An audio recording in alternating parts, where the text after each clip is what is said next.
إني أحب الهاشمي محمدا حبا تهيم به القلوب وتخفق في كل حين أستلذ بذكره فالعين تدمع والجوارح نحمده ونصلي على رسوله الكريم اما بعد فاعوذ بالله من الشيطان الرجيم بسم الله الرحمن الرحيم رب اشرح لي صدري ويسر لي امري واحلل عقدة من لساني يفقهوا قولي. مختون و مسرور، کیا آپ کا ختنہ کیا گیا یا آپ پیدا ہی ختنہ شدہ ہوئے؟ اور مسرور یعنی آپ کی ناف پیدائش کے وقت جیسے بچے کی ناف کاٹی جاتی ہے، کیا وہ پہلے سے ہی ایسی تھی یا بعد میں خود کیا گیا؟ ختنہ کے بارے میں 3 قول مروی ہیں. نمبر 1، آپ پیدائشی مختون و مسرور یعنی ناف کٹی ہوئی تھے، لیکن اس باب میں جو حدیث سب سے زیادہ مشہور ہے وہ بھی غیر صحیح ہے، یعنی درست نہیں ہے یہ بات.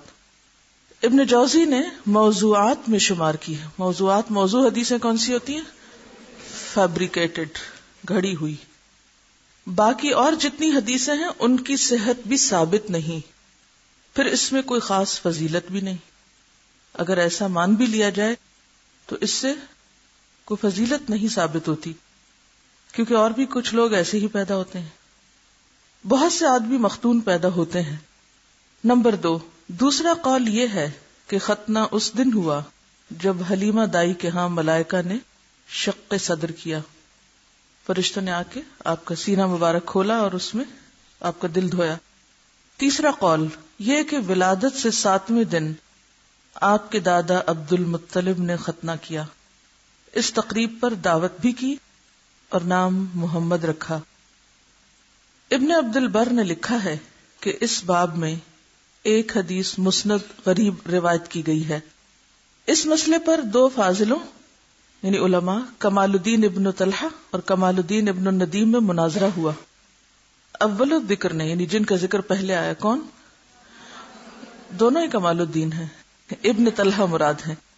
اول الذکر نے ایک کتاب تصنیف کر ڈالی، اس موضوع پر ایک بک لکھ دی اور ہر طرح کی حدیثیں بے لگام روایت کر گئے. بے لگام کا کیا مطلب؟ بغیر ان کی صحت اور ذوف کے کچھ جانے کہ آپ مختون پیدا ہوئے تھے، یعنی انہوں نے اپنا سارا زور اس پہ لگا دیا. مگر آخر الذکر نے تردید کر دی اور ثابت کیا کہ عرب کے دستور کے مطابق ختنہ ہوا تھا.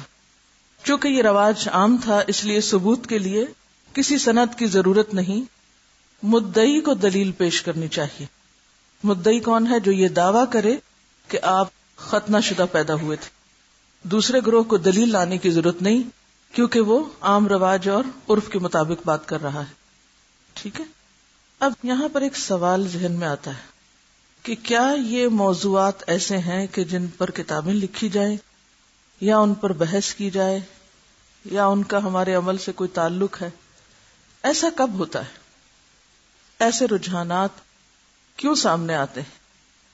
بنیادی طور پر مقصد سے غافل ہونا ہے. جب بات سے زیادہ محض ذات اور ذات میں بھی وہ چیزیں داخل کر کے فضیلت ثابت کرنے کی کوشش کی جائے کہ جس سے کچھ زیادہ فائدہ نہیں.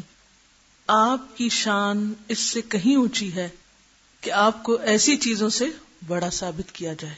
اشہد ان لا الہ الا انت استغفرک ونتوب الیک.